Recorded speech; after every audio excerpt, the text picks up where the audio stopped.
C'est l'heure où l'arc-en-ciel se lève avec Denis Martin-Chabot. C'est notre revue de l'année 2024 et on va parler un petit peu de ce qu'on attend en 2025. On y arrive à l'heure où l'arc-en-ciel se lève. Je voudrais juste répéter les noms des personnes qui sont avec nous aujourd'hui.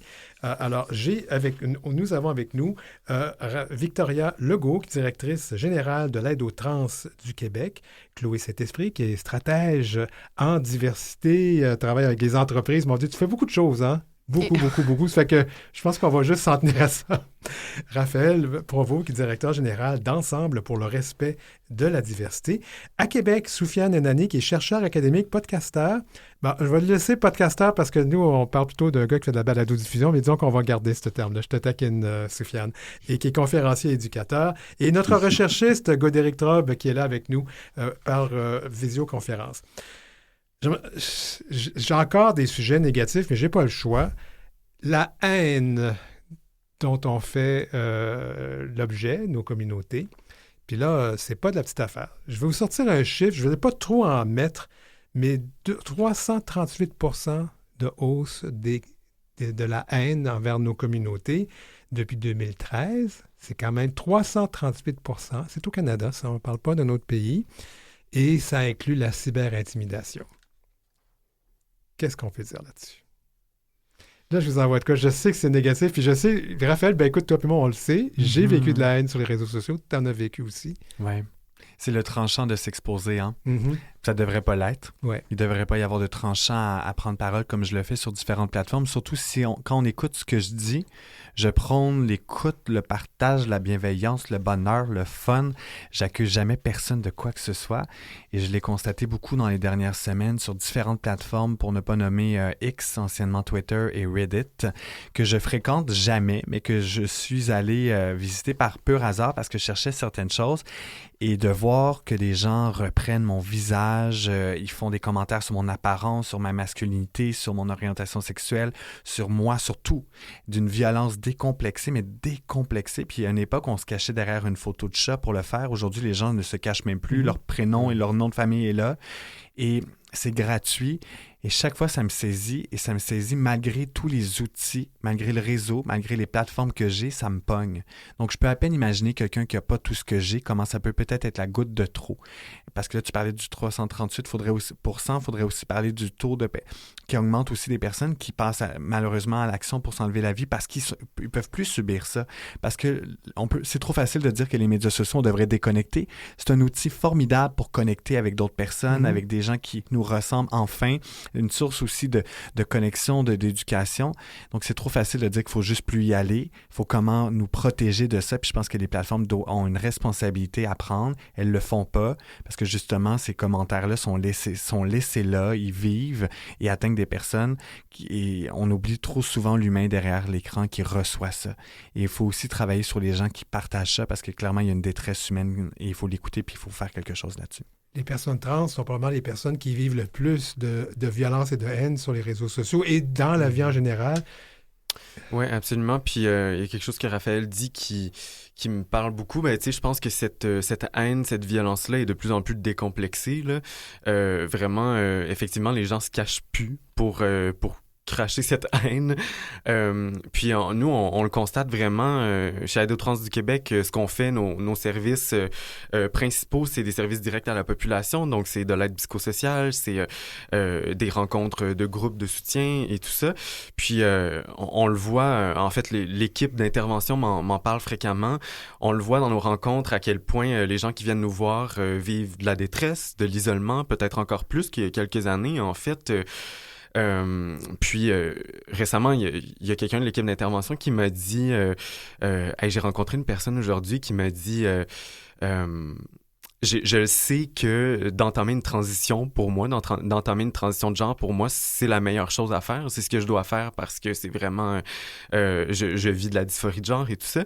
Puis, mais la personne disait, mais j'ai pas le courage puis je le ferai pas. Je le ferai pas parce que j'ai vraiment l'impression que ma vie va devenir un enfer si je débute ma transition, tu sais. Puis c'est absolument terrible, là. Il y a quelques années, on était dans la démystification de la transidentité, je vais dire, et tout ça. Puis là, on est vraiment ailleurs. Là. Les gens ont peur de débuter une transition parce qu'ils ont le sentiment que ça va les couper de toutes les opportunités. Donc ça, je trouve ça vraiment effrayant qu'on y retourne là. Puis, tu sais, juste moi, sur le plan personnel, j'ai entamé ma transition il y a environ 8 ans. Puis j'en parlais avec des collègues justement récemment et je disais, quand j'ai débuté il y a 8 ans, j'ai l'impression que les gens venaient vers moi avec une curiosité qui était parfois peut-être un peu, je veux pas dire malsaine, mais plutôt maladroite. Oui. Mais aujourd'hui, c'est plus de la même façon que ça se fait. En fait, les gens se ferment complètement. Il y a plus cette curiosité-là à aller vers l'autre puis à comprendre ses réalités. Soufiane, tu es à Québec. Je pense que j'aimerais ça qu'on parle de ce phénomène parce que, bon, on parlait de certains chroniqueurs, on va les nommer, là, de Québécois, de Cube, etc. Mais à Québec, il y a même un phénomène qui s'appelle la radio poubelle. Et je me demande si ces leaders d'opinion-là, ces personnes qui ont une tribune, est-ce qu'ils ont abandonné leur responsabilité sociale ou veulent juste avoir des clics puis avoir de l'auditoire puis ils disent n'importe quoi? C'est épouvantable ce qu'on entend. Puis la radio à Québec, c'est quelque chose, là. Oui, je pense que récemment, il y a eu comme une libération de la parole haineuse. Et je pense que cette libération, il est aussi liée au contexte géopolitique. Je veux dire, quand on a aux États-Unis un président qui base une bonne partie de sa campagne sur des propos transphobes, on laisse... Enfin, ça a de l'impact. Ça a de l'impact au Canada, au Québec, mais partout dans le monde. Il y a une libération de cette parole haineuse. Aujourd'hui, on le remarque au Québec, mais aussi partout dans le monde. Si vous voulez, moi, je pars du principe que la haine ou le discours haineux est comme un cancer. Et quand on veut le traiter, on ne traite pas les symptômes ou son expression, mais on traite l'origine, la cause, la raison de cette haine. Et je pense que la raison, entre autres, c'est vraiment l'absence des espaces aujourd'hui, de sensibilisation, d'information, d'apaisement, parce que cette parole, ce qu'elle fait de pire, c'est qu'elle parle aux peurs des gens, aux peurs au pluriel, à la peur, cette peur de l'autre. Et cette peur, son origine, c'est l'absence de la connaissance, l'absence des espaces de dialogue dans la société. Et je pense qu'il y a aussi aujourd'hui un mouvement politique qui veut se nourrir de cette peur pour faire de la politique politicienne, mais aussi parce qu'ils veulent tirer des profits de la division au sein de la société. Donc, je pense qu'aujourd'hui, en fait, il faut faire face à cela par la criminalisation, c'est-à-dire mettre en place des lois contre la parole haineuse, parce que la parole haineuse n'est pas un avis, n'est pas une opinion, mais c'est quelque chose qui laisse des séquelles sur les individus. Et donc, c'est un délit, je pourrais même dire que c'est un crime, mais pas que la criminalisation, aussi créer des espaces. Ça va pour la cause LGBTQ+, mais aussi les propos anti-immigration, les propos racistes, les propos antisémites, les propos islamophobes. Enfin, il faut faire face à cela par la criminalisation, mais aussi par la création des canaux de dialogue. J'ai entendu respirer, même je pense que Godéric, tu veux intervenir. Puis là, Godéric, je vais le dire, tu es français d'origine et en France, il y a des lois. Puis on a vu ce qui se passe avec le metteur en scène Thomas Joly qui a subi de la haine épouvantable sur les réseaux sociaux et les personnes ont été accusées, là. Elles vont devoir comparaître. Parle-nous un petit peu de ça parce que ça existe chez vous, ça, en France. Oui. Ouais, non, tout à fait. Malheureusement, ça ne connaît pas de frontières. Mais effectivement, il y a des réponses pénales qui peuvent y être apportées. Nous, on a suivi avec Denis les malheureux, les guet-apens qui ont eu lieu en Estrie. Mhm. Aussi, tu sais, des gars qui se rencontrent via des applications, puis qui se retrouvent dépouillés, agressés par des gens qui se servent de leur vulnérabilité pour s'en prendre à eux. Donc, il y avait des motifs à la fois crapuleux et homophobes, très clairement. Oui, Donc, mais puis ces personnes ont refusé de donner des entrevues parce que, tu vois, c'est ça le problème aussi, la honte qui est associée. Tu es victime d'un crime, puis tu te caches parce que tu vas même pas chercher d'aide parce que tu es victime d'un crime homophobe, puis tout ce que tu as fait, tu as rencontré quelqu'un sur une application. Les gens veulent vivre et pas forcément être des porte-paroles. Oui, je sais, mais je C'est trouve ce ça qu'ils veulent. épouvantable qu'il soit à ce point-là, d'avoir cette honte là, qui vient avec ça. Sais-tu qu'est-ce que nous, on va faire dès les prochains jours dans les écoles secondaires qu'on visite au Québec? On va remettre un extrait de la Charte des droits et libertés aux jeunes pour qu'ils Oui, puissent savoir qu'ils ont des droits, qu'ils ne peuvent pas vivre n'importe quelle forme de discrimination, peu importe laquelle, et qu'on donne 8 ressources en ce sens-là. Parce que ça n'a pas de bon sens. Puis on s'est dit, il faut qu'on fasse quelque chose. Les jeunes ne savent pas qu'ils n'ont pas le droit de subir ça. On va ramener ce côté-là légal dans la conversation. On en est rendu là parce que les jeunes se décomplexent, comme tu le disais, Victoria. Ils disent, ben c'est de la liberté d'expression. Non, non. Au Québec, on ne tolère pas la discrimination sous aucun angle. Il y a des recours, puis je pense qu'on est rendu là à devoir le rappeler, malheureusement, puis Sofiane le disait. Mais il faut bien le faire aussi parce qu'on ne veut pas non plus alimenter cette polarisation-là. Non. Mais s'il faut le faire, on va le faire. ben, est-ce qu'on ne devrait pas avoir une loi au Canada comme ils ont en France? Elle n'est peut-être pas parfaite, la loi en France, mais ici, moi, je me rappelle, j'avais Naoufel Tessayoni qui est de Queer Tech, qui milite pour ce genre de loi. Est-ce qu'on ne devrait pas avoir ça ici? Je pense que c'est une décision collective à avoir premièrement. Et la loi qui existe aujourd'hui, donc la loi par exemple à l'accès à l'égalité en emploi, si je prends celle-ci, c'est plus pour les organisations, les entreprises, les OBNL, etc. Donc là, on est plus en termes de recrutement. Mais normalement, si on regarde sur le site de la Comité des droits de la personne et des droits de la jeunesse, toute discrimination dans le cas du travail est normalement punissable par la loi. Là, on parle du cadre du travail. Mais comme le disait justement Raphaël, quand on est plus dans une dimension, par exemple, le cyberattaque, aussi, aujourd'hui, on le sait que ça va beaucoup trop vite et on parle de responsabilisation sociale aussi au niveau des entreprises. Si on regarde le cas de X ou l'anciennement Twitter, ça a été racheté par Elon Musk. Donc, en fait, le leadership, si on voit la parole qui se libère entre guillemets, là, grand guillemets, italique, souligné, c'est qu'il y a une vision qui est imposée aussi. Et le truc, c'est que de quelle manière la loi peut contrer, parce que le cyberattaque ou les cyberintimidations, ça va extrêmement vite. Pour faire le lien avec ce que tu disais, si une personne qui a été sur une application de rencontre qui s'est fait finalement attaquer et qui a subi de la transphobie ou de l'homophobie, là, le contexte est libérer la parole des personnes qui subissent, mais en même temps, qu'est-ce que la loi peut faire? C'est toujours cette délicatesse. Et quand on subit je ne suis pas avocate du tout, ni juriste, ni quoi que ce soit, mais je pense que là, on revient à la responsabilité collective, non pas uniquement au niveau des organisations, des individus. On parle de structure, on parle de système, donc il faut changer les lois et pour ça, il faut aller dans les instances où on peut faire ces changements-là. Je vais faire un petit aparté, mais vous avez regardé peut-être Stat où il y a une personne une personne trans qui se fait attaquer justement dans un guet-apens. On parle quand même d'une série télévisée, mais je trouvais ça très... Ça parle, ça nous dit quelque chose. Cette personne-là ne veut pas parler de ce qui lui est arrivé. Et moi, je trouve que ça parle. Si les gens qui sont victimes d'un crime comme ça n'osent pas en parler à la police, c'est parce qu'ils ne sentent pas que c'est ouvert. Il y a des problèmes, là. J'ai envie de rajouter un fun fact. C'est quelque chose que j'ai vu dernièrement qui m'a beaucoup fait réfléchir parce que, là, je suis allé rechercher la nouvelle sur mon téléphone. Il n'y a pas de trouble. Il y a deux femmes qui avaient propagé sur Internet en 2021 la rumeur selon laquelle Brigitte Macron était une femme trans. Oui. Et ces deux personnes-là ont été récemment condamnées à payer plus de 8 000 $ en France. Donc moi, je trouvais ça fascinant parce que je me dis c'est un exemple excellent qui démontre aussi que cette transphobie-là, cette haine-là qui est nourrie, elle affecte beaucoup plus que les personnes trans. Puis c'est un autre excellent exemple qu'on a vu récemment, c'est Imane Khelif aux Jeux Olympiques, qui s'est fait attaquer de toutes sortes. Tout le monde l'accusait d'être trans parce qu'être trans, c'est terrible.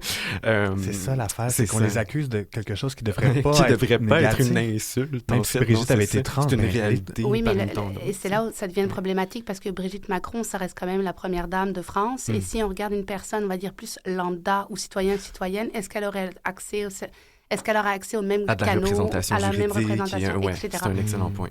Mais c'est un privilège, on s'entend. Absolument. Vraiment. Oui, non. C'est l'heure où l'arc-en-ciel se lève avec Denis Martin Chabot.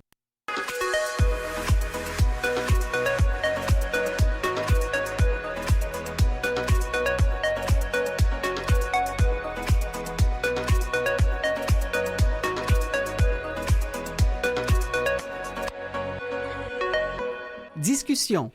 J'aimerais qu'on parle peut-être d'un petit manque de solidarité dans nos communautés, parce que, tu sais, on est là à pointer tout le monde du doigt, puis dans nos communautés, moi, je trouve pas que les choses vont si bien que ça. Régulièrement, je vois des commentaires, c'est LGB, là, parce que le T, c'est pas nous autres là-dedans, Qu'est-ce que vous pensez de ça? Est-ce que nos communautés sont si solidaires qu'elles devraient l'être? Non. Non. Ah non, non. Moi, je suis arrivé très naïvement dans le milieu en me disant que mes premiers alliés à être les gens qui me ressemblent. Puis 4 ans plus tard, c'est tout l'inverse. Uh-huh. C'est souvent des gens qui ne me ressemblent pas, qui font pas partie de ma propre communauté, qui m'ouvrent des portes ou qui me soutiennent ou qui m'envoient même des messages, plus souvent qu'autrement. Je nommerai pas les communautés, mais c'est tout sauf la mienne qui me soutient. Puis je dis pas qu'on est tous ennemis entre nous, mais je pense qu'on reproduit quelque chose qui nous a été imposé pendant longtemps, ne pas s'apprécier soi-même. C'est assez difficile d'apprécier les autres quand on a passé notre vie à se faire renfermer, à ne pas s'aimer, à ne se faire diviser aussi. Anecdote, il y a quelques années, j'avais mes retrouvailles du secondaire. Moi, j'ai été le premier à faire un coming out dans ma cohorte. On était près d'une centaine.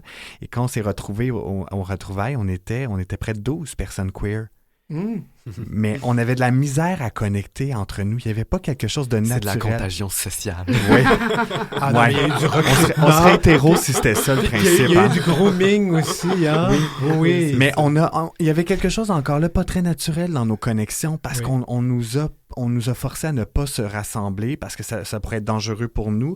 Donc, je pense qu'il y a peut-être ça dans l'effet de communauté. C'est difficile de connecter avec des gens qui nous ressemblent parce que quand on était entraîné à ne pas s'apprécier, ça donne ça peut-être.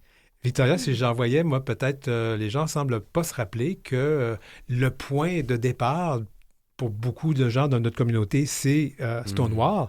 Oui, et c'était des femmes queer, trans, racisées qui étaient derrière ça. C'est intéressant. Hein? On l'oublie, hein? Puis on l'oublie, oui, totalement. Puis c'est vrai que j'en parlais ça aussi récemment avec quelqu'un, puis je lui disais, tu sais, ce qui m'inquiète le plus ces temps-ci, je pense que c'est même pas cette haine-là, bon, qui vient de l'extérieur. Évidemment, là, ça m'inquiète parce qu'on voit quand même, on constate une hausse, puis surtout un niveau de degré de violence qu'il n'y avait pas nécessairement avant. Mais je veux dire, la haine qui fait la plus mal, je pense que c'est celle qui vient vraiment de l'interne. Oh oui, tout à fait. Puis, tu sais, c'est là qu'on se dit... Seigneur, on est déjà attaqué de toutes parts, là, tu sais, est-ce que c'est vraiment nécessaire, ça? Mais ça l'est pas, évidemment. Ben, nous qui recevons des commentaires haineux, je sais pas pour vous autres, mais ceux qui s'exposent un peu publiquement, comme Raphaël et moi, la haine la pire que j'ai reçue, c'est celle que j'ai reçue de la communauté, suivant une photo de moi avec Madame Pop 2024. Imagine-toi, la première fois, c'était une personne identifiée femme qui avait reçu ce titre-là. Je la reçois à l'émission, puis pour la pause, j'ai mis un masque. Et je me suis fait demander des choses abominables si je faisais pipi sur mon petit piqué. Hein? Il fallait qu'on me sorte le soir. J'en reviens pas. Ça venait de la communauté. Je sais pas comment... De ton côté, Chloé, comment... Je sais pas comment tu vois ça, toi. J'ai une grille de lecture assez, je dirais... moi, je pars toujours de l'événement de Stonewall. Donc, il y a eu comme une sorte de réappropriation d'un certain combat, d'une certaine minorité, d'une communauté marginalisée. Mais si on regarde aujourd'hui, je serais que les visages ou les affiches ou les gens qui sont présentés dans les visuels, dans les publicités au niveau des personnes LGBTQ+, il y a eu une évolution ces dernières années. Avant, c'était majoritairement des personnes blanches, mais il faut rajouter aussi, là, on parle de bispiritualité aussi, on parle aussi des communautés racisées, on rajoute aussi l'angle de vue des personnes avec un handicap visible ou invisible. Donc, je pense que et c'est là où parfois il y a un combat qui se mène dans les mêmes communautés, c'est de se dire qui va avoir le plus d'espace, qui va avoir le plus de voix. Alors que je pense qu'aujourd'hui, on a un devoir de se dire qu'il y a différents marqueurs de diversité dans les mêmes communautés. Mais je serais très curieuse de voir, par exemple, une personne racisée qui s'affiche ouvertement dans ces communautés-là. Après, est-ce que dans son pays, est-ce que dans sa culture, est-ce que, c'est là où ça devient très, très compliqué. Donc, est-ce que cette personne a aussi, elle, accès à ces espaces-là pour pouvoir s'exprimer en tant qu'individu, pour faire le lien aussi avec l'immigration? On a une grande vague d'immigration. On sait que le Canada est plutôt une politique multiculturelle, donc on accepte un petit peu les identités des autres. Mais après, est-ce que ces personnes-là vont oser prendre la parole, s'afficher dans ces communautés-là et comment ce sera perçu? Donc, je pense que dans les mouvements, ne serait-ce que dans la Pride, que ce soit, même si ce sont des initiatives, il faut rappeler ça à l'ordre dans le sens, c'est qu'il y a de la diversité dans ces mêmes communautés. Et on ne devrait pas dire la communauté LGBTQ+. Les communautés. We should say les communautés. Tout à fait. Est-ce que tu me permets, Soufiane, je pense que je vais te outer un petit peu parce que tu es récemment arrivé au Canada. Là, donc, oui.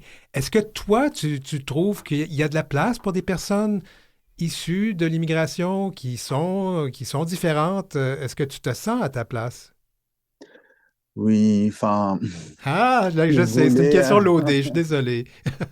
si vous voulez, oui, parce que moi, je pars du principe que sa place, enfin, il faut la créer, surtout quand on vient d'ailleurs. Il y a aussi cette volonté de créer son espace, de créer sa place et d'exister. C'est une lutte en soi, exister dans un autre pays, mais je veux aussi dire que non, ce n'est pas toujours facile. Enfin, ce n'est pas facile parce que, si vous voulez, effectivement, dans la communauté LGBTQ+, il y a aussi enfin, il peut y avoir du racisme, il peut y avoir de l'islamophobie.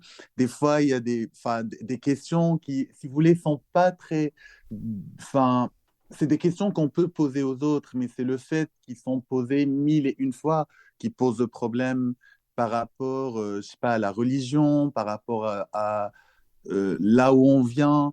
Enfin, c'est ça ce qui fait la difficulté de la chose, mais il y a aussi une autre dimension de réponse. Ce que je veux dire, c'est que quand on est une personne concernée, quand on est une personne LGBTQ+, euh, ça nous épargne pas du patriarcat, en fait. Si vous voulez, on vit dans un monde patriarcal. L'éducation, l'école est majoritairement patriarcale. On sociabilise d'une façon patriarcale. Il y a un livre qui m'a beaucoup aidé pour penser cela. C'est un livre de Juliette Drouard, qui est un écrivain français qui a écrit Sortir de l'hétérosexualité, où dans ce livre, il essaie de penser ce qu'il y a d'hétérosexuel, ce qu'il y a de patriarcal en nous, même quand on est concerné. Je pense que les conflits dans la communauté LGBTQ+, sont aussi le produit du patriarcat. Et finalement, il doit y avoir un travail de déconstruction au sein de la communauté. Et c'est ce travail de déconstruction qui pourrait nous mener vers quelque chose de bienveillant, apprendre à s'écouter, apprendre à écouter la parole des personnes concernées, apprendre à aimer autrement, apprendre à nouer des amitiés autrement. Et si vous voulez, c'est un travail de longue haleine, mais c'est un travail nécessaire pour vivre cette diversité, inclusion et équité dont on parle. Mais je pense que le point de départ, peut-être, c'est l'écoute de l'autre et comprendre que finalement, c'est vraiment écouter qui pourrait nous mener vers quelque chose de plus bienveillant entre nous, dans la communauté. Je pense que les conflits dans la communauté, c'est vraiment le résultat du jugement, le résultat de la domination aussi. Et puis, il y a aussi autre chose que j'aimerais rajouter rapidement. Euh, Si vous voulez, quand on est une personne queer, on vit dans la honte. Il y a cette citation de au début, il y a eu l'injure. Et je pense de Didier Eribon. Et je pense que ces injures, les blessures qu'on reçoit quand on est une personne queer, dans l'enfance, dans l'adolescence, ils laissent des traces. Et ces traces se manifestent aussi dans la communauté. Donc finalement, il faut aussi penser comment les guérir, comment réparer, comment réconcilier pour créer une communauté LGBTQ+, plus solide, qui est capable de moins blesser et plus aimer. Il ne reste plus beaucoup de temps. Je vais lancer la question à toi, Godéric, mais on va faire le tour de la table. 2025, Godéric, qu'est-ce qu'on peut prévoir et espérer? Alors pour cette année 2025, c'est pas parce qu'on assiste à du repli et de la fermeture qu'on ne peut pas développer des initiatives qui favorisent l'échange ici et la rencontre de l'autre. Et on va continuer à le faire dans l'émission L'heure où l'arc-en-ciel se lève avec Denis Martin, en vous Ah, t'es donnant la gentil. parole, en se faisant l'écho de toutes les belles initiatives qui se produisent, qui font moins de bruit, mais qui sont aussi existantes que le bruit qu'on entend d'un bout à l'autre du Canada. Ouais, ben, je vais juste renchérir là-dessus. Je vais dire que nous, on ne donne pas la voix à personne parce que les gens ont leur voix. On fait juste monter le volume. Je pense que c'est la meilleure façon de l'expliquer. C'est ça. C'est vrai. Raphaël, ah non, je pense que je vais le garder pour la fin. T'es la personne avec le plus bel espoir, souvent. Ça met de la pression. Ça te met de la pression, hein? Ça va bien aller. Je suis comme ça, hein. J'aime bien ben, vous êtes une équipe en or, alors. Je vais aller avec toi, Chloé, 2025. 2025, j'irai plus de mobilisation intelligente, et plus de solidarité, quels que soient en fait les marqueurs de diversité. Et ça, c'est vraiment au niveau plus communautaire. Et je dirais peut-être aussi au niveau plus entreprise. Je donne un exemple, s'il y a des personnes qui font partie des communautés queer et qui s'affichent et qui ont fait leur coming out, qui n'hésitent pas ou elles n'hésitent pas à prendre parole dans les entreprises, que ça peut envoyer un message très positif pour les autres. Victoria. Voilà. En 2025, moi, j'attends le rapport du comité de sages sur l'identité de genre. Oui. Donc, je vais juste espérer de ce côté-là que c'est bel et bien basé sur les données de recherche scientifique et communautaire, parce que ça joue en notre faveur. Donc, Mais je pense aussi que, écoute, les personnes trans et non-binaires ont toujours été très, très fortes, n'ont jamais lâché prise. Alors, moi, je pense qu'il va y avoir... espérons beaucoup de solidarité et d'amour là, et de doux. Sofiane, je te donne 1 minute. Ok, bah pour moi, ça va être la lutte. Pour moi, c'est la plus grande espoir, la lutte contre les systèmes de domination, tels qu'ils soient, que ce soit dans les espaces politiques ou les espaces les plus intimes. Donc, lutter, c'est ma source d'espoir et voilà. Ah, Raphaël. J'ai pu me préparer. J'ai l'impression et je nous souhaite que la solidarité va se tisser puis qu'elle va être encore plus solide et qu'on va se rappeler qu'il y a des Astérix en nous au Québec puis qu'il faut être le village de Gaulois face au reste puis se protéger. Alors, ben, je vais donner le dernier mot. Moi, comme journaliste, j'espère qu'on va trouver une façon de contrer la désinformation. J'en peux plus de lire des choses qui sont basées sur des opinions. Je pense que c'est Henry Ford qui avait dit que l'opinion est surestimée et que les idées sont sous-évaluées. Et je le cite peut-être pas bien, mais j'ai toujours retenu ça comme journaliste et j'en ai assez de devoir à tout bout de champ me faire confronter à des gens qui m'arrivent avec des choses, mais il n'y a pas de faits, il n'y a pas de recherche. Donnez-moi des faits. Si on était tous sur les faits, on pourrait avoir des désaccords sur l'interprétation, mais au moins, on partirait sur les mêmes bases, n'est-ce pas? C'est bien dit. Tellement. Oui. On se souhaite Santé. tout. Hein? Tu parles des données, oui, absolument. Des données, oui, absolument. tout, là, c'est vraiment ça. Puis moi, je vous avoue là, que j'ai trouvé ça difficile depuis quelques années de devoir être confronté à des faussetés continuellement, alors que moi, ma rigueur, c'est important d'avoir des faits. Et quand je me trompe, vous savez que je me corrige aussi, mais on n'est pas là. L'humilité. Mes invités en or, Soufiane Enani, Godéric Trobe, Raphaël Provost, Victoria Legault, Chloé Saint-Esprit, merci beaucoup. Je vais remercier aussi Maurice Bolduc qui est derrière la vitre, qui a fait la mise en onde de cette émission. Nous, on vous revient la semaine prochaine avec une émission régulière. Merci tout le monde, je m'appelle Denis Martin Chabot. Merci d'être là.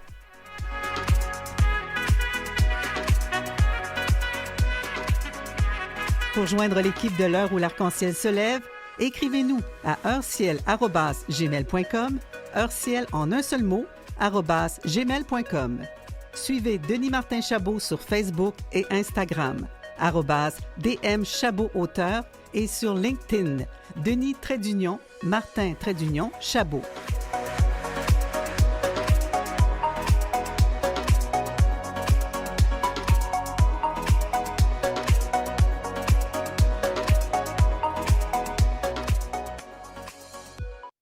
C'est l'heure où l'arc-en-ciel se lève, épisode 98 du 6 janvier 2025.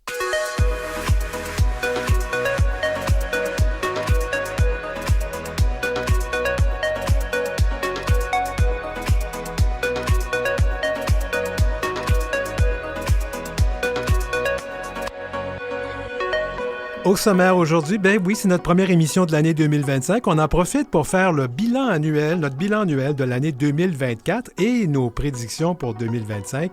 On a nos habitués qui reviennent. Chloé Saint-Esprit, qui est stratège en diversité, équité et inclusion. Victoria Legault, directrice générale de l'ATQ, Aide aux trans du Québec. Raphaël Provost, directeur général d'Ensemble pour le respect de la diversité. Et on reçoit Godéric Trobe, recherchiste à notre émission. L'arc-en-ciel se lève, donc une revue de l'année queer.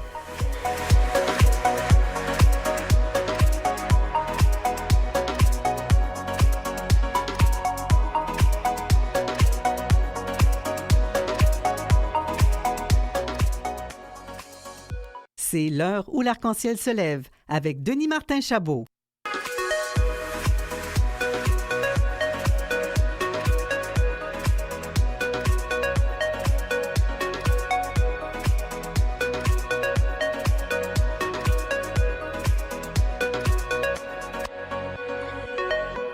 discussion.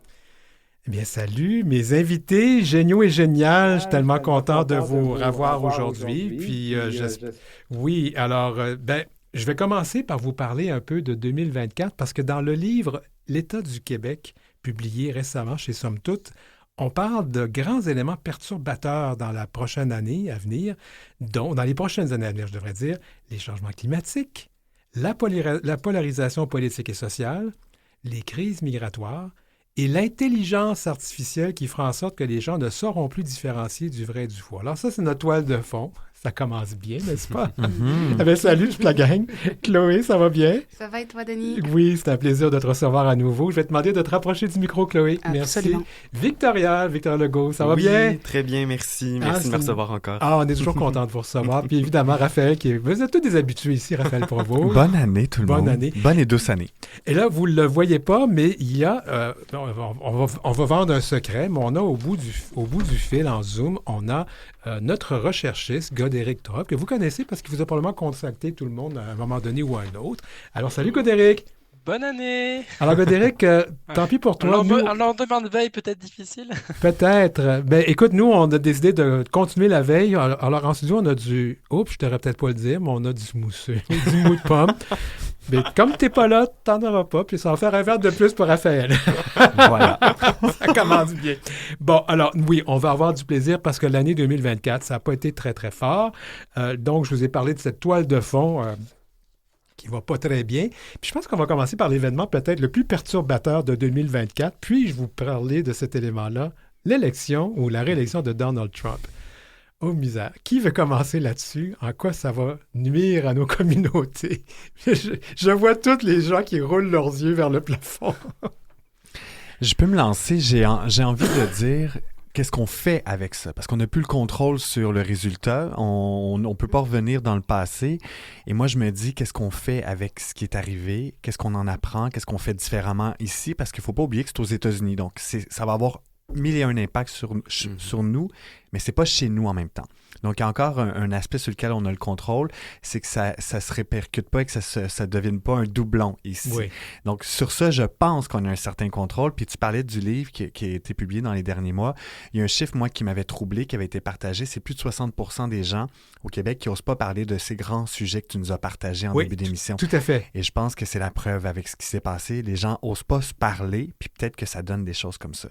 Si on apprenait à mieux se parler, à se jaser, à dialoguer, peut-être qu'on s'éloignerait de ces résultats-là. Alors, tu me connais bien, Raphaël. C'est mon interprétation. Tu me connais bien. Moi, tu sais que tous les sujets dont personne ne veut parler, moi, je veux qu'on en parle. C'est pour ça que j'aime ça venir ici. Ben, je pense que je vais lancer la perche à Victoria. Ah là là, effectivement, c'est une question costaude pour commencer. J'irais dans le même sens que Raphaël. En fait, je veux pas être pessimiste, mais je pense que c'est ce qu'on voit un peu partout dans le monde en ce moment, notamment en Europe, avec ce qui vient de se passer dans les dernières semaines aussi et les nouvelles élections qui s'en viennent finalement. Je pense qu'on n'est absolument pas à l'abri de tout ça, de ce vent-là. Je pense qu'en fait, que ce qu'on observe, c'est les gens ont besoin de changement, les gens veulent du changement, mais moi, ce que je dis, c'est est-ce que c'est nécessairement la seule façon d'avoir du changement, de s'en aller vers ça? Donc, restons à l'affût, essayons de continuer ici de sensibiliser les gens pour pas s'en aller vers ça. Moi, j'ai espoir qu'on a peut-être quelques mois, là, voire une année environ, pour apprendre de ce qui va se passer de l'autre côté. Avant d'aller à Chloé, je pense que je vais laisser la parole à Godéric. Godéric, l'élection de Donald Trump, c'est quelque chose. Ouais, hein? on y a consacré plusieurs émissions avec Chantal. Oui. Effectivement, les États-Unis, c'est à 75 km de Montréal, c'est notre voisin le plus proche. Ça fait peur de voir que les Américains ont comme pas appris de leurs erreurs passées, mais c'est pas à nous d'en juger. Ce qui est inquiétant, c'est de voir la libération de paroles, de mots qui sont agressifs, en fait, c'est qui sont on va parler de la polarisation, mais qui viennent restreindre la possibilité d'un échange. Très vite, c'est les anti, les pour qui s'affrontent. Ça renforce la polarisation, cette élection, à mon sens. La polarisation, ça, c'est un mot, je pense, qui te parle, Chloé Saint-Esprit. Oui, absolument. Puis je suis vraiment en accord avec ce qui a été dit par mes collaborateurs, collaboratrices en amont. Puis moi, ce qui m'effraie pour les suites, c'est un peu, si on regarde un petit peu, on dézoome justement ce qui s'est passé en termes de campagne électorale. Kamala Harris a mis plus les valeurs de l'avant, tandis que Trump, il a parlé plus en termes d'action et notamment d'arrêter la guerre. Donc, je trouve que Trump a été beaucoup plus stratégique que Kamala Harris. Et malheureusement, ma grille de lecture, c'est que les États-Unis ne sont pas encore prêts et prêtes à justement élire une femme, premièrement, une femme afrodescendante, si on rajoute la dimension intersectionnelle. Donc, et pour faire le lien avec ce que Victoria disait en Europe, il y a un mouvement qui s'appelle la théorie du remplacement, où justement les gens ont un peu peur de voir certaines populations disparaître au profit d'autres. Et j'ai l'impression que c'est un peu ce qui se passe en ce moment, ma grille de lecture, au niveau même mondial. Donc, c'est pas rassurant pour les suites et il faut garder, comme disait Raphaël, les espaces de parole où on peut échanger et se mobiliser, je pense. Oui. Et en fait, hein, cette théorie, parce que c'est une théorie, là, c'est tout ce que c'est du grand remplacement, il y a des gens qui y souscrivent, même ici au Canada. Là. Moi, je ne sais pas. Oui, mais on parle toujours de ce qui se passe ailleurs. C'est vrai, tu sais, puis je pense que ce qu'on apprend de cette histoire, c'est que ça se passe aussi ici. Je prends un exemple, le documentaire de Léa Clermont-Dion, La peur au ventre. Oui. Elle a fait le tour du Canada parce qu'on se disait, quand il y a eu tout le revirement aux États-Unis en lien avec l'avortement, on se disait, c'est pas chez nous, nous on est protégés, c'est même plus une conversation, ça se parle pas. Et pourtant, il y a près d'une 50aine de projets privés qui ont été déposés à l'Assemblée pour ramener même la discussion, puis aller à l'encontre de ce qui a été battu et débattu tellement longtemps, puis aujourd'hui qui est supposé être un droit fondamental. Et pourtant, on se dit, c'est chez nos voisins, ça se passera pas ici. Et ça se passe ici en ce moment. Je pense qu'on a soulevé un tapis rempli de poussière. Puis il faut faire le ménage. Il faut le faire le ménage en gang. Puis il faut apprendre. Je veux mal citer ce qui a déjà été dit, mais il faut s'inspirer de comment les gens dans le côté sombre se mobilisent de notre côté pour avoir encore plus d'impact. Puis je pense que c'est quelque chose qui va teinter notre prochaine année, le travail d'équipe. J'aimerais souligner que notre 5e invité vient de se joindre à nous, Soufiane Enani. Salut Soufiane! Ah, je pense qu'il n'est pas connecté encore. On va aller... Ah, il est là. Soufiane, tu es là. Bon, je pense qu'il a des problèmes de connexion. Alors, on va continuer. Je voulais vous amener que cette polarisation-là, elle existe ici au Canada. Puis on commence à la voir. Absolument. Je peux vous parler de l'Alberta. Est-ce qu'on peut parler de Paul Saint-Pierre Plamondon?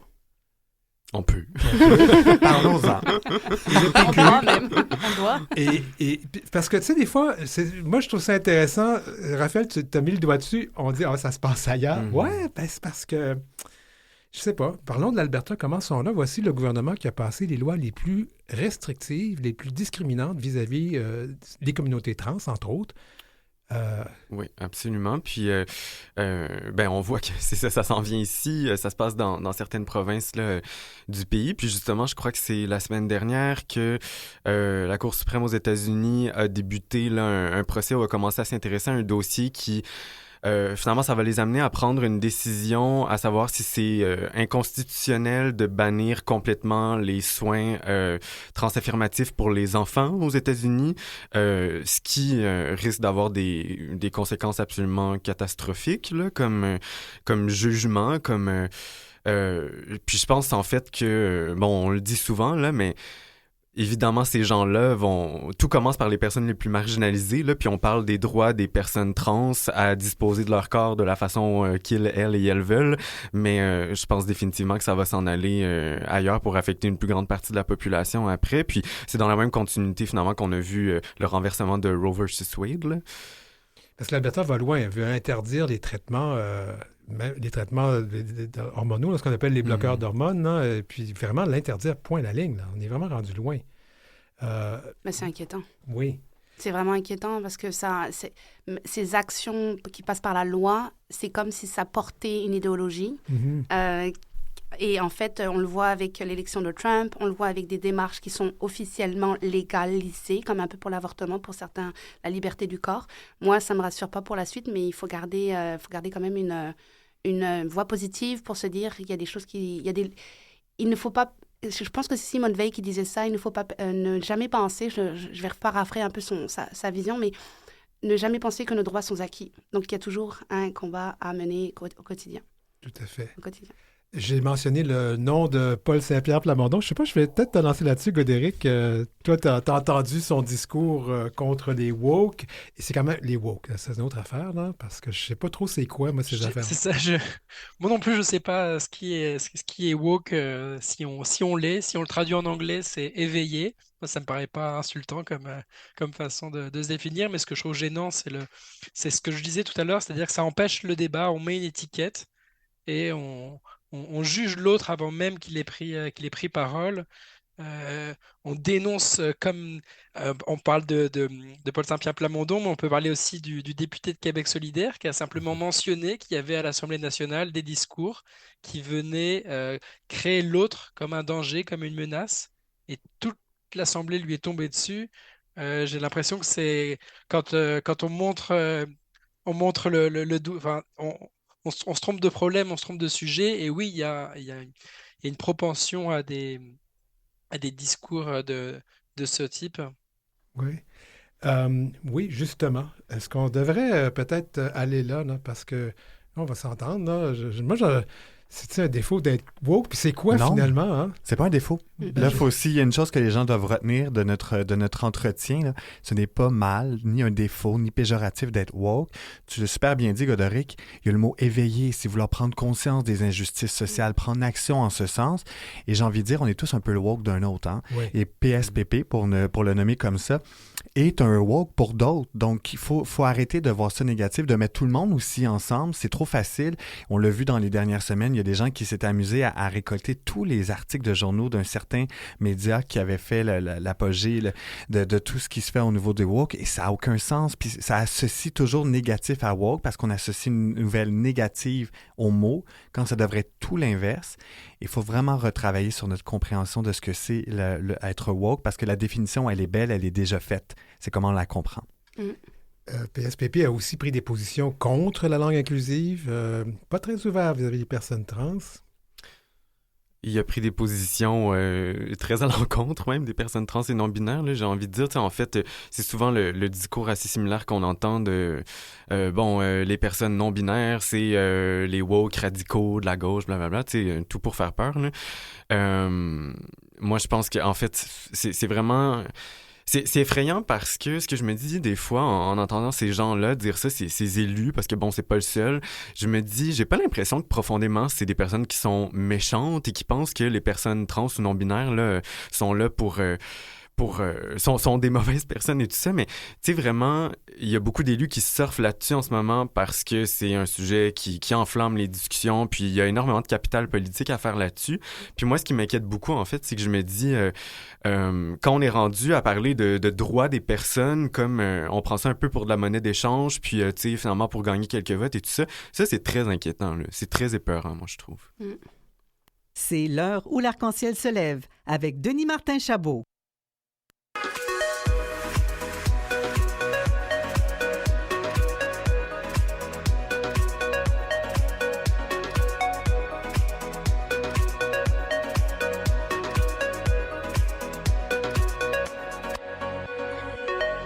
Discussion.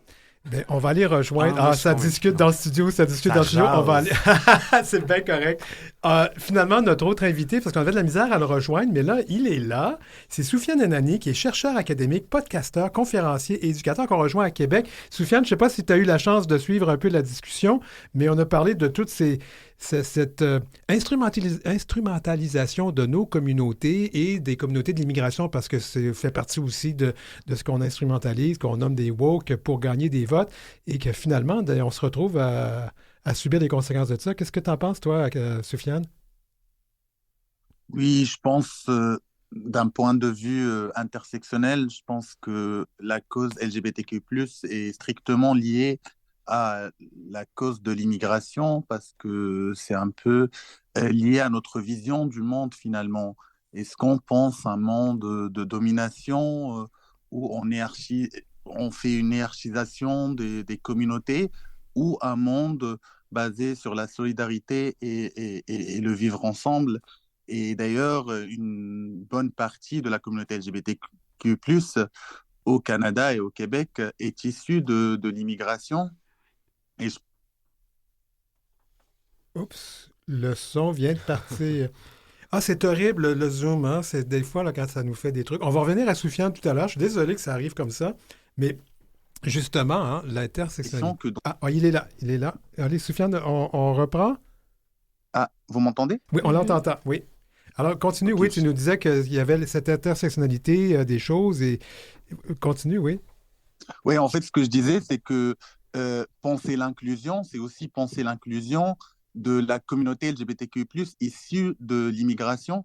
Et j'ai l'impression que dans le débat au Québec, on oublie souvent que les personnes issues de l'immigration, en fait, ils reçoivent effectivement, vivant au Canada, dans un espace sécuritaire, mais aussi ils donnent beaucoup au Canada en termes de diversité. C'est pas des gens qui viennent, je veux dire, sans culture, sans expérience, mais leurs expériences et leur culture apportent beaucoup au Québec, au Canada. Et donc, c'est vraiment, ce que je veux dire, c'est que c'est lié à une vision de monde, à un monde où les rapports de domination sont remplacés par des rapports de solidarité, de bienveillance, où on n'exclut pas les individus. Et je pense que c'est aussi ça la cause LGBTQI+, c'est vraiment repenser le monde et repenser notre pacte social et notre façon de vivre ensemble au Québec et dans le monde d'une façon plus globale. Ah, je vais te mettre sur la sellette, Chloé, parce que je vois que Oui. que tu bouges beaucoup, Non, là. oui, Je vois que ça t'interpelle. Ben oui, parce qu'on oublie la dimension. Bon, je vous donne quelques chiffres en lien avec les projections de Statistique Canada d'ici 2036, donc on va dire dans 10-11 ans. Je vais parler, ils ont fait des projections sur les personnes des minorités visibles et surtout de l'immigration. Donc, ce qu'ils donnent comme données, c'est qu'on aura... Pour Montréal, par exemple, je crois que c'était 39 à 42% de personnes qui seront minorités visibles juste pour Montréal. C'est à peu près les mêmes données pour Toronto et Vancouver. Puis, en termes d'immigration, c'est à peu près similaire.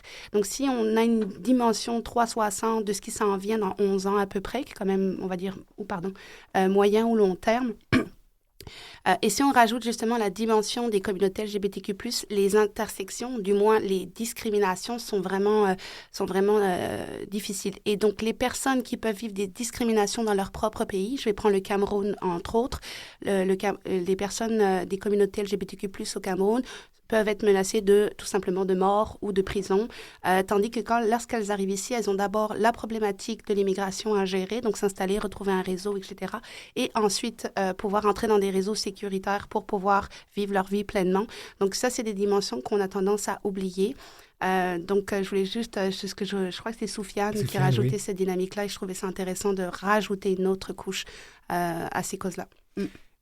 Là, ça m'amène à vous parler justement parce qu'on parle de milieu sécuritaire, d'endroits bienveillants. Ben là, c'est parce que de plus en plus d'entreprises se désengagent des politiques. Et là, je vais le dire comme toi, tu le dis, Chloé, hein, de diversité, d'équité et d'inclusion, dans cet ordre-là, c'est ça? Oui, absolument. En fait, on entend souvent EDI dans la partie francophone du Québec ou même du Canada, parce qu'il y a aussi des francophones au Canada.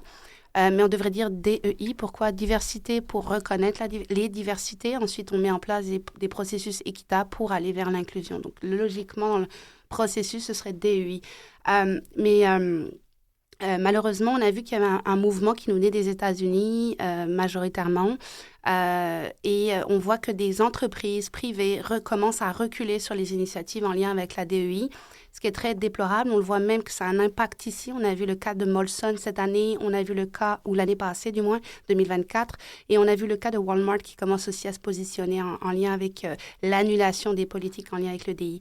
La question que je soulève aujourd'hui, c'est juste de se dire, est-ce que c'est vraiment une démarche qui ne considère pas l'inclusion ou est-ce que c'est plus un soutien à une certaine idéologie qu'on peut voir qui nous viendrait des États-Unis, entre autres?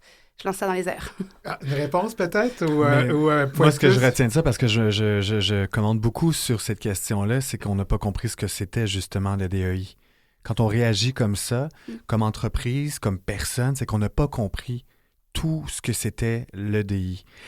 Tu parlais de diversité. La diversité, là, c'est pas que les personnes LGBTQ+, c'est les personnes racisées, c'est les jeunes, les personnes plus âgées, les personnes en situation de handicap, les femmes, c'est les hommes, c'est La diversité, c'est très, très, très large. Quand on met en place des pratiques comme ça, c'est pas un truc de ressources humaines, c'est vraiment une culture où on s'assure que les gens s'y retrouvent. Tout le monde ne veut pas être PDG dans la vie, tout le monde ne veut pas prendre ta place, les gens veulent trouver leur place. Et quand on met des pratiques comme ça, c'est s'assurer que chaque voix compte, elle est entendue, et c'est ça un collectif. Et en plus, maintenant, les entreprises se sont même penchées pour se dire, on va essayer de faire convaincre les gens. C'est économiquement, c'est aussi avantageux à tous les niveaux, dans l'engagement, dans l'innovation. C'est une stratégie sur laquelle on ne peut même plus s'en passer. Je trouve ça dommage que des entreprises comme ça se retirent. Puis en même temps, j'ai parlé avec certaines personnes aussi qui ont eu ces réflexions-là. Et moi, ce qui m'effraie, c'est le double standard. C'est de dire, parce qu'on voit qu'on perd certains revenus parce qu'on s'affiche, disons, au niveau LGBTQ+. Par contre, à l'interne, on dit qu'on est très, très inclusif. EDI washing. Oui, mais moi, ce mais-là est effrayant parce qu'on peut pas être, on peut pas être à moitié inclusif. Tout à fait. Il faut l'être pour de vrai et il faut montrer l'exemple. Puis on peut pas juste retenir non plus les entreprises qui reculent, il y en a plein d'autres qui avancent. Il faut se souvenir de celle-là. Raphaël nous amène toujours à ce point de vue-là. Ça fait du bien. Continue, Oui. ça, on apprécie ça. J'ai parlé récemment dans une autre émission, j'ai fait une entrevue avec le directeur général de Renaissance. Puis qui disait, ça a été vraiment le fun quand on a eu le presque plein emploi, parce que là, tout à coup, il fallait qu'on donne des jobs à des gens qui on n'en donnerait pas habituellement parce qu'on pense qu'ils ne sont pas assez bons, qu'ils ne sont pas assez bonnes, puis qu'on découvre une main-d'œuvre. Et là, je parle dans ce cas-là de personnes avec peut-être des limitations dans notre grande société capacitaire, mais ça peut aussi vouloir dire des personnes de nos communautés aussi qu'on pense, ils ne valent pas la peine. Finalement, quand on se prive du DEI, on se prive peut-être d'une main-d'œuvre importante qui pourrait nous aider. Ben là, c'est plus d'un point de vue peut-être RH, mais je pense que je suis d'accord avec justement ce que disait Raphaël. Le DEI, c'est pas uniquement un RH. Pour l'instant, c'est très associé à la pratique RH, mais ça devrait être une vision stratégique du leadership. Donc, on parle de hauts gestionnaires, etc. Donc, ça veut dire que si une entreprise prend une position de retirer les politiques ou toutes les initiatives en lien avec la DEI, donc ça vient bien de quelque part, ça vient de la haute sphère. En ce qui concerne le recrutement, parce qu'il y a plusieurs phases, moi, ma perception, c'est que la DEI devrait faire partie intégrante du management, de la gestion de l'entreprise ou de l'organisme à but non lucratif. Et comme tu l'as mentionné, Raphaël, on ne considère pas uniquement les personnes LGBTQ+, mais on devrait considérer dans certains milieux, il y a les personnes agiles dans certaines cultures comme les industries un peu plus créatives. Là, ça peut jouer un enjeu.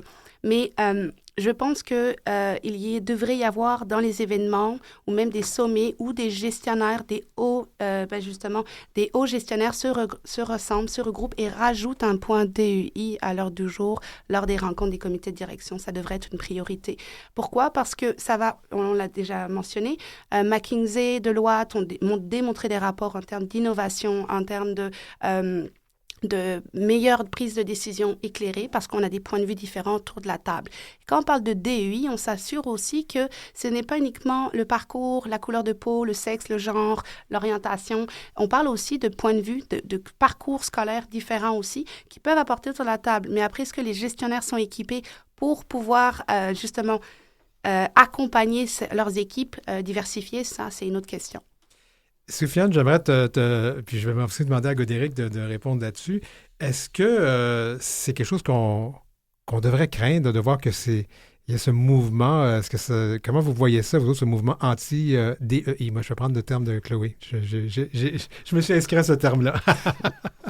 Oui, alors, je ne sais pas pourquoi je ne suis pas étonné, parce que, si vous voulez, je suis tout à fait d'accord avec Raphaël qui disait que finalement, c'est une culture. Et je pense que dans un système aujourd'hui ultra-capitaliste, majoritairement, où les rapports sont plus basés sur la domination, sur le gain exagéré, en fait, je pense qu'il n'y a même pas de place à l'égalité, la diversité et l'inclusion. Et finalement, peut-être mettre en place ces diversités, égalité, inclusion, c'est équité, inclusion, c'est repenser finalement. C'est vraiment toute une culture. C'est repenser notre rapport au travail, notre rapport à l'épanouissement, pourquoi on travaille, notre rapport à la croissance. Je pense que c'est un débat qui mérite d'avoir lieu aujourd'hui au Québec pour finalement mettre en place le DI comme culture, comme une pensée, comme une philosophie, mais pas juste comme une case à cocher quand on est une entreprise qui fait des gains, enfin, dans beaucoup de cas exagérés. Godéric, toi qui fais de la recherche pour nous à l'heure où l'arc-en-ciel se lève, je sais que on s'est déjà dit, nous, qu'on voulait que l'émission soit la plus inclusive qu'on pouvait faire et qu'on donne la parole parce qu'on s'est dit, il y a des choses qu'on va manquer si on n'écoute pas les gens auxquels on ne pense pas habituellement. Toi, comment tu vois ça, ce mouvement anti-DEI? Tout à fait, juste pour abonder dans ton sens, Denis, on essaye d'avoir le plus de points de vue différents et représentatifs de la société autour de la table et d'aller chercher des voix qu'on n'entend pas nécessairement toujours. C'est comme vous mentionnez, c'est le choix beaucoup d'entreprises américaines. C'est en écho au- à l'élection aussi de Trump, à la mouvance de la droite conservatrice qui émerge de plus en plus. C'est un marqueur idéologique. Mais c'était une occasion pour le Canada et le Québec de se démarquer parce que l'inclusion font partie de nos valeurs, font partie des choses qu'on a envie de promouvoir dans la société. Tu mentionnais, Chloé, que c'était un chemin, l'inclusion, c'était un objectif.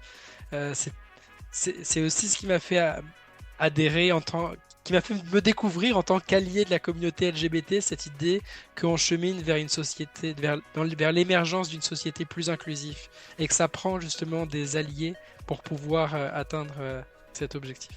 On va faire, nous, la petite pause habituelle de 2 minutes et on vous revient tout de suite après.